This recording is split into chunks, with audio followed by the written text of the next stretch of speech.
మన దేశ ప్రగతికి వెన్నుముక వ్యవసాయ రంగం అభివృద్ధిలో ఉంది. దీన్ని గుర్తించి కేంద్ర మరియు రాష్ట్ర ప్రభుత్వాలు వ్యవసాయ అభివృద్ధికి మరియు రైతులను ఆదుకోవడానికి ఉద్దేశించిన అనేక పథకాలకు సహకరించాయి. ఇన్ని ప్రయత్నాలు చేసినప్పటికీ చాలా మంది రైతులు ఈ ప్రాజెక్టుల నుండి ఇంకా ప్రయోజనం పొందలేదు. అయితే 5 ఎకరాలలోపు వ్యవసాయ భూమి ఉన్న రైతులకు కేంద్ర ప్రభుత్వం ఇటీవల చొరవతో ఒక అద్భుతమైన వార్త వచ్చింది.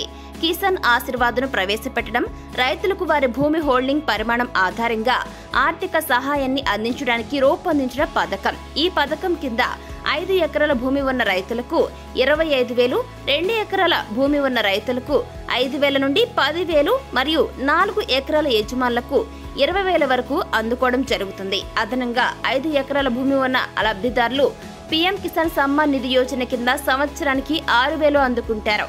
వారి మొత్తం ప్రయోజనాల్ని 31,000 రూపాయలకి తీసుకువస్తారు.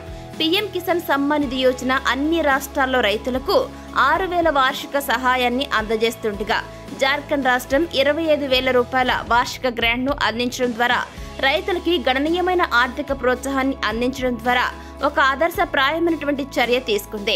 అయితే ఈ ప్రోత్సాహకం వ్యవసాయ భూములపై ఆధారపడి ఉంటుందని గమనించడం ముఖ్యం.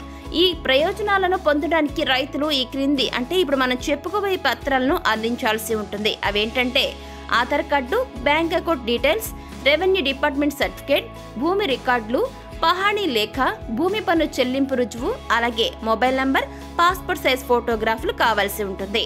జార్ఖండ్ ప్రభుత్వం అమలు చేసిన పథకంలో నమోదు చేసుకోవడానికి ఈ పత్రాలు చాలా అవసరం. జార్ఖండ్ ప్రభుత్వం మొదట ప్రవేశపెట్టిన ఆశీర్వాద్ పథకాన్ని కర్ణాటకతో సహా ఇతర రాష్ట్రాలకు విస్తరించడానికి సిద్ధంగా ఉంది. ఈ విస్తరణ నిస్సందేహంగా ఆంధ్రప్రదేశ్ మరియు తెలంగాణ అంతటా రైతులకు ప్రయోజనం చేకూర్చడంతో పాటుగా సమగ్ర వ్యవసాయాభివృద్ధిని ప్రోత్సహిస్తుంది కూడా.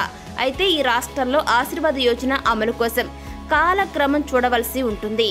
అయితే ఇది ఒక్కసారి అమల్లోకి వచ్చిన తర్వాత రైతులకు గణనీయమైనటువంటి ప్రయోజనాలను అందిస్తుంది.